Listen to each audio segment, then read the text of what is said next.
আসসালামু আলাইকুম। ইফতেখার আহমেদ রতন।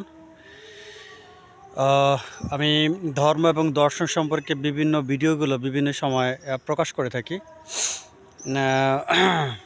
আমার আগের একটা ভিডিও ছিল, সেটা হচ্ছে কর্মসাধনা।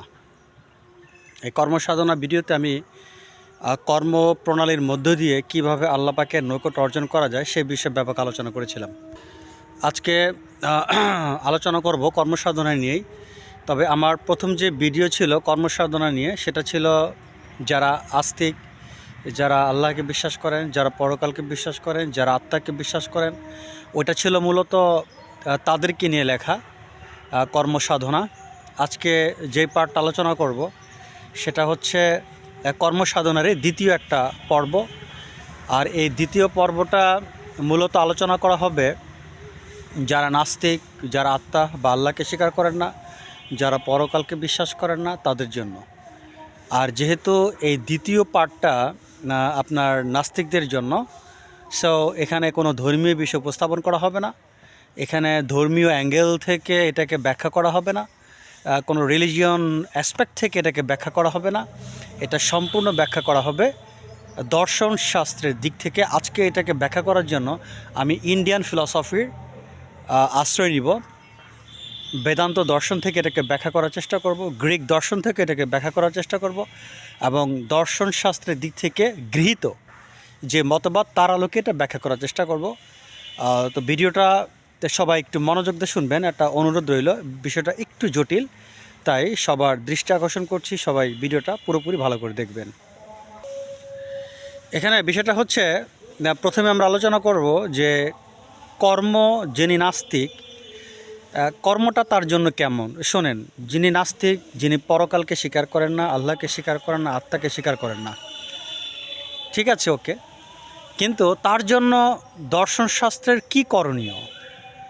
দর্শনশাস্ত্রে কি শুধুমাত্র আস্তিকদের জন্য কথা বলবে, যারা ধর্মবিরোধী তাদের জন্য কথা বলবে? নাস্তিকদের কোনো কি ঠাঁই দর্শনশাস্ত্রে নেই? নাস্তিকদের জন্য কি করণীয়? যদি নাস্তিকরা নাস্তিকতাকে পছন্দ করেন, তাদের জন্য দর্শনশাস্ত্রের রেসপন্সিবিলিটি কী? এটা একটা গুরুত্বপূর্ণ বিষয়। আজকে এটা একটু আলোচনা করার চেষ্টা করব। দেখেন, আমি একটু বিষয়টা সহজে উপস্থাপন করার চেষ্টা করছি। একজন নাস্তিক, ধরেন মিস্টার ডেভিড, উনি একজন নাস্তিক।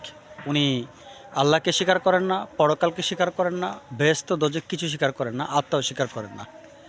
এখন তিনি যদি যারা দার্শনিক তাদের কাছে প্রশ্ন করেন, তার জন্য আপনাদের কি করার আছে, তারা কিভাবে জীবনযাপন করবে, তাদের ডেস্টিনেশন কি? যেহেতু যারা আস্তিক তাদের তো একটা ডেস্টিনেশন আছে, তারা আল্লাহকে বিশ্বাস করে, আত্মাকে বিশ্বাস করে, পরকালকে বিশ্বাস করে। সো মৃত্যুর পরে তারা পরকাল পাবে, বেহেশত পাবে, বা দোজখ থেকে মুক্তি পাবে। কিন্তু নাস্তিকদের জন্য কি, তারা কি আনফর্চুনেট? বিষয়টা ব্যাখ্যা করবো এবার। শোনেন, এখানে বিষয়টা হচ্ছে যে নাস্তিকরা যে কাজটা করবে, আমরা প্রথমে আসি তাদের কর্মপ্রণালী, মেথড অফ ওয়ার্ক, কিভাবে তারা কাজটা করবে। এই কর্মপ্রণালী তাদের জন্য খুবই খুবই গুরুত্বপূর্ণ। এখানে কিন্তু আমি এখন যে ব্যাখ্যাটা করব, আগে বলেছি এটা আমি কোনো রিলিজিয়ন প্ল্যাটফর্ম থেকে আলোচনা করছি না, এটা সম্পূর্ণ দর্শন শাস্ত্রের দিক থেকে আলোচনা করছি। সো কেউ এটা মিসআন্ডারস্ট্যান্ডিং করার চেষ্টা করবেন না। বিষয়টা হচ্ছে, যিনি নাস্তিক তিনি কিভাবে কাজটা করবেন, প্রশ্ন হচ্ছে এটা। আচ্ছা, ধরুন মিস্টার ডেভিড একজন নাস্তিক, তার ধরেন অনেক টাকা আছে, তিনি অনেক টাকা পয়সার মালিক, আবার তিনি ব্যবসাও করেন, ওকে ফাইন। তো এই তার টাকা, তার ব্যবসা, এই কার্যগুলোকে কিভাবে একটা ফর্মে আনা যায়, এবং কিভাবে সে আপনার মানে দর্শনশাস্ত্রের দায়িত্বটা তার প্রতি কীভাবে আসবে। এখানে দেখেন, মিস্টার ডেভিড উনি ধরেন তার টাকা পয়সা আছে, উনি মানুষকে সাহায্য করতে চান, পরিবারকে প্রতিপালন করতে চান, আত্মীয় স্বজনকে সাহায্য করতে চান, তিনি সব কিছুই করবেন, সব কিছুই করবেন। কিন্তু তার সবচাইতে প্রধান দায়িত্ব হচ্ছে, তিনি যখন এই কাজটা করবেন, এই কাজটা করার সময় তাকে একটু ধ্যান করতে হবে, খুব গভীরভাবে তাকে চিন্তা করতে হবে, আমি কাজটা কেন করছি। যদি তিনি দেখেন যে কাজটা তিনি করছেন তার স্ত্রীর ভালোবাসার জন্য, সন্তানের ভালোবাসার জন্য, অথবা বন্ধুদের ভালোবাসা পাবার জন্য, অথবা আত্মীয় স্বজনের ভালোবাসা পাবার জন্য, অথবা গরিবদেরকে সাহায্য করবে, তারা তাকে রেসপেক্ট করবে, ভালোভাবে সেজন্য ওই মুহূর্তে তাকে সম্পূর্ণ ওই প্ল্যাটফর্ম থেকে বের হয়ে এসে তাকে নতুন করে এইম তৈরি করতে হবে। আর সেই এইমটা হচ্ছে আজ থেকে, এখন থেকে সে কাজ করবে নিঃস্বার্থভাবে। তার মানে স্ত্রীর ভালোবাসার জন্য নয়, সন্তানের ভালোবাসার জন্য নয়, আত্মীয় স্বজনকে সাহায্য করছে তাদের ভালোবাসা পাবার জন্য নয়, বন্ধুদেরকে সাহায্য করছে তাদের ভালোবাসা পাবার জন্য নয়, কোনো কিছুর জন্য নয়।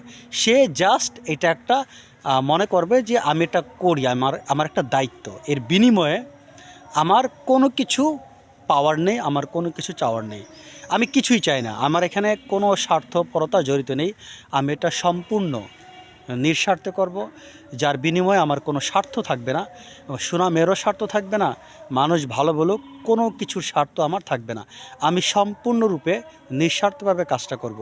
তবে যেহেতু তিনি নাস্তিক, তাকে বারবার যখনই তিনি কাজ করবেন তখনই তাকে এম ঠিক করতে হবে, যখনই তিনি কাজ করবেন তখনই তাকে এম ঠিক করতে হবে। এভাবে তিনি প্রতিবার তার উদ্দেশ্যকে ঠিক করবেন, প্রতিবার যখনই তিনি কাজ করবেন তখনই তাকে উদ্দেশ্য ঠিক করতে হবে। আচ্ছা, এখন তিনি ব্যবসা করেন বা চাকরি করেন, কেন করেন? ওই একই প্রশ্ন। কিন্তু যদি তার উদ্দেশ্য আগে এই ধরনের উদ্দেশ্য থেকে থাকতো যে তিনি ভালোবাসা পাবার জন্য, সম্মান পাবার জন্য, কারো মন জয় করার জন্য তিনি পরিবারকে ভরণ পোষণ করছেন, তাকে এই মুহূর্তে ওই অ্যাঙ্গেল থেকে বেরোয় আসতে হবে এবং তাকে নতুন করে সিদ্ধান্ত নিতে হবে, না এটা আমার দায়িত্ব, আমি জাস্ট করি, এর বিনিময়ে আমি কিছুই চাই না। এভাবে তাকে বারবার বারবার বারবার তাকে কাজটা করতে হবে। আপনি খেয়াল করে দেখবেন, আমরা কিন্তু জগতে অনেক কাজ করে থাকি যেই কাজের পিছে আমাদের কোনো উদ্দেশ্য থাকে না, অনেক কাজ আমরা করে থাকি। তো এইভাবে সে মনে করবে এটা দায়িত্ব, এটা দায়িত্ব, নাথিং এলস, এর বিনিময়ে আমি কিছুই চাই না। এভাবে সে কাজগুলো করতে থাকবে, প্রতিটা কাজ সেই জন্য করবে। একইভাবে সে সংসার ধর্ম করবে, সে অফিস করবে, সে ব্যবসা বাণিজ্য করবে, কিন্তু তার উদ্দেশ্য হচ্ছে কারো মন জয় করার জন্য নয়। তিনি টাকা আয় করবেন, আর তার লক্ষ্য রাখতে হবে যে আমি মানুষের কল্যাণ করব, আমার যে সারপ্লাস মানি থাকবে, আমার যে অতিরিক্ত মানি থাকবে, কারণ তার জন্য কোনো জাকাত নেই। তো সে কী করবে? তার চিন্তা ভাবনা থাকতে হবে, যেহেতু আমি আমার পরিবার, আত্মীয় স্বজন, বন্ধু, স্ত্রী, কারো মন জয় করার জন্য আমি আয় করছি না, সো আমার ব্যয় করার একটা ব্যালেন্স থাকতে হবে। যেহেতু আমি তাদের মন জয় করার জন্য আমি আয় করছি না, সো তাদেরকে আমি অপ্রয়োজনীয় কোনো কিছু কিনে দেবো না, আমার একটা ব্যালেন্স থাকতে হবে। তার মানে তিনি যে ব্যয়টা করবেন সে ব্যয়ের জন্য একটা ব্যালেন্স থাকতে হবে, কারণ এখানে তো তার কোনো স্বার্থ নেই, তিনি কোনোটি চান না, তার একটা ব্যালেন্স থাকতে হবে, ব্যয় করার ব্যালেন্স থাকতে হবে। সেক্ষেত্রে তিনি অপ্রয়োজনীয় সকল ধরনের এক্সপেন্ডিচার বা ব্যয়কে তার কাট অফ করতে হবে। কাট অফ করে, যেহেতু তিনি কারো মন জয় করার জন্য করছেন না, সো তার ব্যয়ের যেই ব্যালেন্সটা সেটা কমে আসবে। এখন প্রশ্ন হতে পারে, তাহলে সারপ্লাস মানি সে কী করবে? অবশ্যই এই সারপ্লাস মানিটা, যেহেতু সে টাকাটা কোনো উদ্দেশ্য অর্জন করছে না, কথাটা বুঝেন ভালো করে, নিজের বিলাসিতার জন্য করছে না, আত্মীয় স্বজনের মন জয় করার জন্য করছে না, যাইতে পূর্বে আমি বললাম। সো সারপ্লাস টাকাটা যেহেতু তার আছে, সেটাও তো তার প্রয়োজন নেই, যেহেতু সে কোনো উদ্দেশ্যে এগুলোকে ব্যয় করছে না। সো সারপ্লাস মানিটা সে কী করবে? যেহেতু এই সারপ্লাস মানির সাথে তার কারো ভালোবাসা পাওয়ার সম্পর্ক নেই, কারো মন জয় করার সম্পর্ক নেই, এই সারপ্লাস মানিটাকে সে গরিবদের কল্যাণে ব্যয় করবে। সেখানেও তাকে আবার মনকে খুব খুব স্ট্রংলি ডিটারমাইন করতে হবে, আমি কোনো কিছুর বিনিময়ে তাদেরকে সাহায্য করছি না, বারবার বারবার বলতে হবে। ধর্মভীরু বা আস্তিক যেটা একবার বলেন তাকে সেটা 10 বার বলতে হবে। এইভাবে মাইন্ড সেট আপ করতে হবে, তাকে আত্মাও চিন্তা করতে হবে না, পরকালও চিন্তা করতে হবে না, বেহেশত চিন্তা করতে হবে না, আল্লাহ তাআলার কথা তার চিন্তা করতে হবে না। তার শুধু একটাই এইম, যে আমি নিঃস্বার্থভাবে কাজ করছি, এর বিনিময়ে আমি কিছুই চাই না, এটা তাকে এইমটা ঠিক করতে হবে। এভাবে তিনি যখন কাজ করবেন, এতে হবেটা কি? এবার আমি এই বিষয়টি একটু সংক্ষেপে বলার চেষ্টা করব যে এটার ফলাফলটা কি হবে।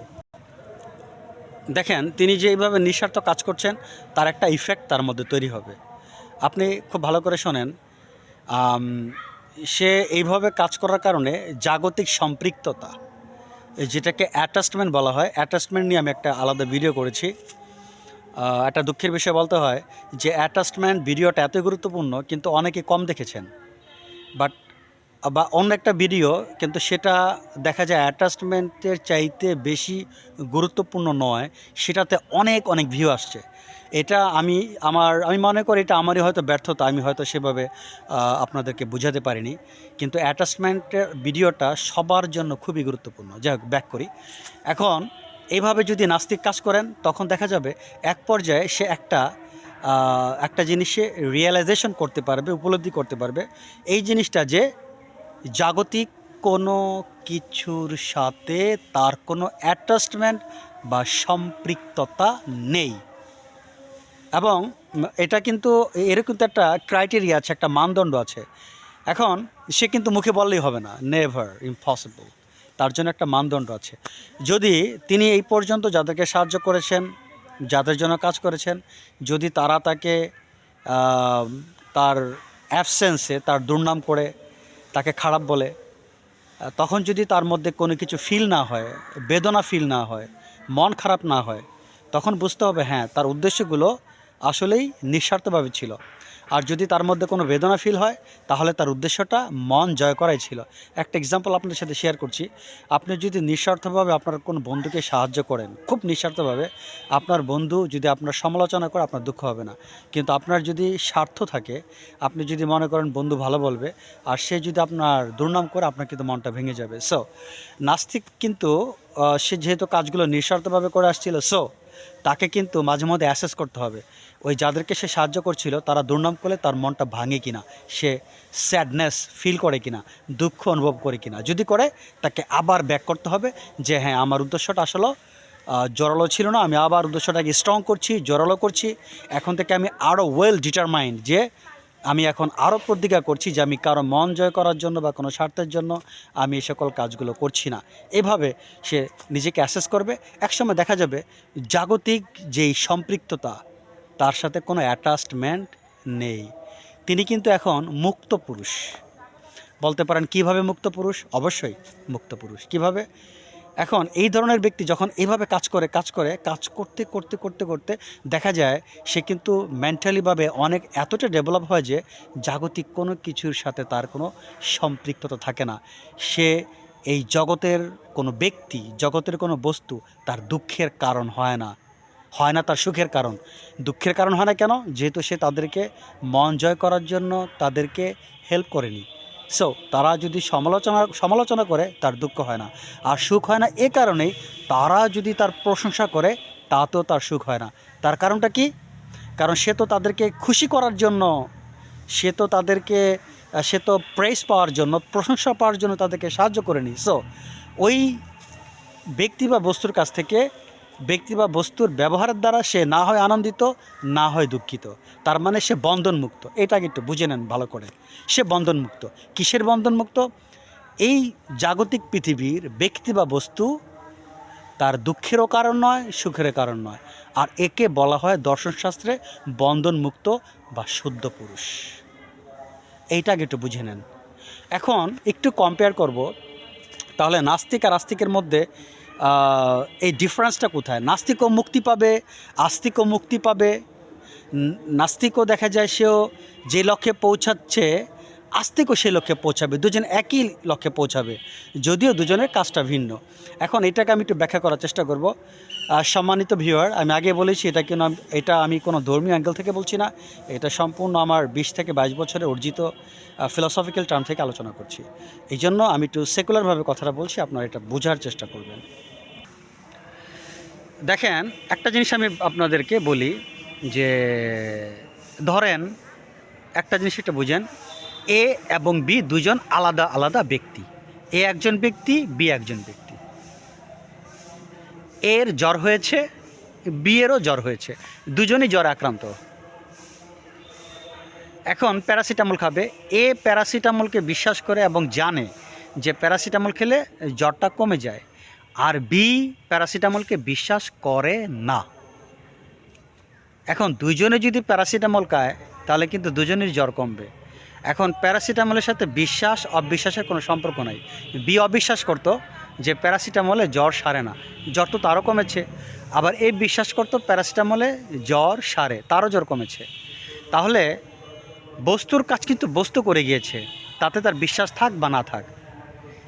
আশা করি উদাহরণটা বুঝতে পেরেছেন। চলে যায় এবার মূল আলোচনায়, নাস্তিক এবং আস্তিক। আমার কথা হচ্ছে আমার আগের ভিডিওতে আমি আলোচনা করেছিলাম আস্তিকদের জন্য, যারা আল্লাহকে ভালোবাসেন বা পরকালকে বিশ্বাস করেন, আত্মাকে বিশ্বাস করেন। তারা যেভাবে কর্মটা করবে এবং কর্ম করে তারা যেই লক্ষ্যে পৌঁছাবে, নাস্তিকও সেই লক্ষ্যে পৌঁছাবে। তার কারণ কি, টোটাল বিষয়টার রেজাল্ট একই। তার মানে আমাদের জগতের যাবতীয় কর্ম, আপনি যদি আল্লাহ বিশ্বাসী হন, আপনি একটা পদ্ধতির মধ্য দিয়ে করে, আল্লাহ পাকের বিধান অনুসারে করে, রাসূলুল্লাহ সাল্লাল্লাহু আলাইহি সাল্লামের নিয়ম মোতাবেক করে, আপনি সেই জগতের ব্যক্তি বা বস্তুর অবিলতা থেকে, জগতের ব্যক্তি বা বস্তুর অ্যাটাচমেন্ট থেকে, জগতের ব্যক্তি বা বস্তুর মায়া থেকে, জগতের ব্যক্তি বা বস্তুর লোভ থেকে আপনি কিন্তু নিজেকে আস্তে আস্তে সরে ফেলছেন। আপনার ইসলাম ধর্ম আপনাকে তাই শেখাচ্ছে। অর্থাৎ ইসলাম ধর্ম প্রতিপালনের মধ্য দিয়ে আপনি কিন্তু এই জগতের ব্যক্তি বা বস্তুর থেকে মুক্ত লাভ করছেন, আপনি শুদ্ধ পুরুষ হচ্ছেন। অর্থাৎ আপনি ধর্মীয় অনুশাসনের মধ্য দিয়ে আপনি লাস্টে এইটাই রিয়েলাইজ করবেন, এই জগতের ব্যক্তি বা বস্তু আপনার না হয় দুঃখের কারণ, না হয় সুখের কারণ। পরিশেষে আপনি এটাই বুঝবেন। পরিশেষে আপনি তখন বুঝতে পারবেন আসলে ধর্মের নিয়মটা ছিল একমাত্র আমাকে শুদ্ধ করা। আপনি লাস্টে যেটা রিয়েলাইজ করতে পারবেন, বুঝতে পারবেন, উপলব্ধি করবেন, আমি ইসলাম ধর্মের একজন খাঁটি মুসলমান, অনুসরণকারী ইসলাম ধর্মের।